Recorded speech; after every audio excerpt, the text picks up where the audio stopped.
I'm sorry, and I don't want you to feel bad, but it is that simple.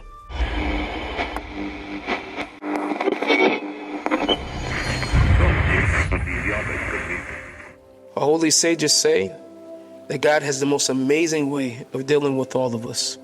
It's called Mida Keneged Mida, a measure for a measure. In other words, if a person goes throughout their life and they just live, and they live in a way that as if God doesn't exist, then Hashem himself will act as if he doesn't exist, a measure for a measure.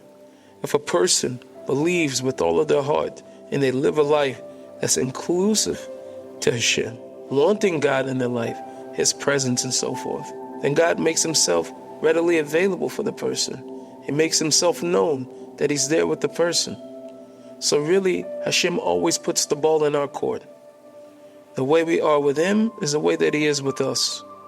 There are definitely things that Hashem does in his mercy that he will allow for his mercy to override the Mida Keneged Mida, the measure for a measure, because Hashem is far more merciful than we could ever be. However, in a general principle, the way that God runs the world is that it's a measure for a measure. If we pretend not to see him, he'll pretend not to be there. I was privileged to understand something from Hashem, something that I didn't see written anywhere. It could exist somewhere, but I didn't see it. The Torah tells us that Moses was the most humble person to ever walk the face of the earth.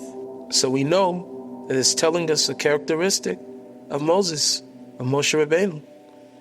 Now Moses himself spent a lot of time with Hashem. So it's very obvious to me that he learned out his humility from all the time that he was spending with Hashem. Hashem in his humility. Hashem doesn't slap a person on the head and say, hey, I'm here, I exist. As we just discovered, Hashem works with us the way that we are with him. And to the degree and to the measure that we open up and allow Hashem to be in our life is the amount that he will come and be in our life. So says on Moses, the most humble person.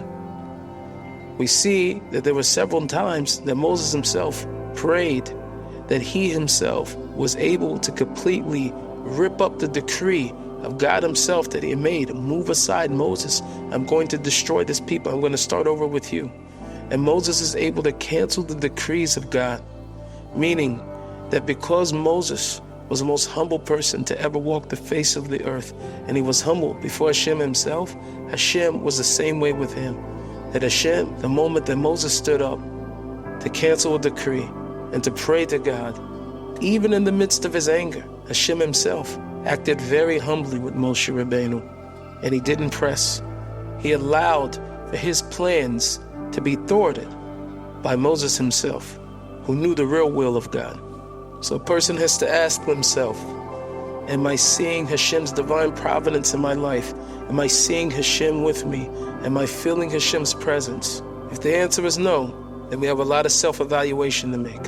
And in most cases, it's an indication that we have not been including Hashem in our life, that we have been acting, so to speak, as if he doesn't exist. Hashem doesn't have a seat in our government. So the more and more you include Hashem, the more and more he's there. The more and more divine providence you'll see in your life. The more and more you'll see that Hashem is right there and he's always been there. Not only will you have the benefit of seeing Hashem in your life in the present, you'll be able to also see that Hashem was with you all those times in the past. Emunah, faith in itself, is a rectification for everything. For everything.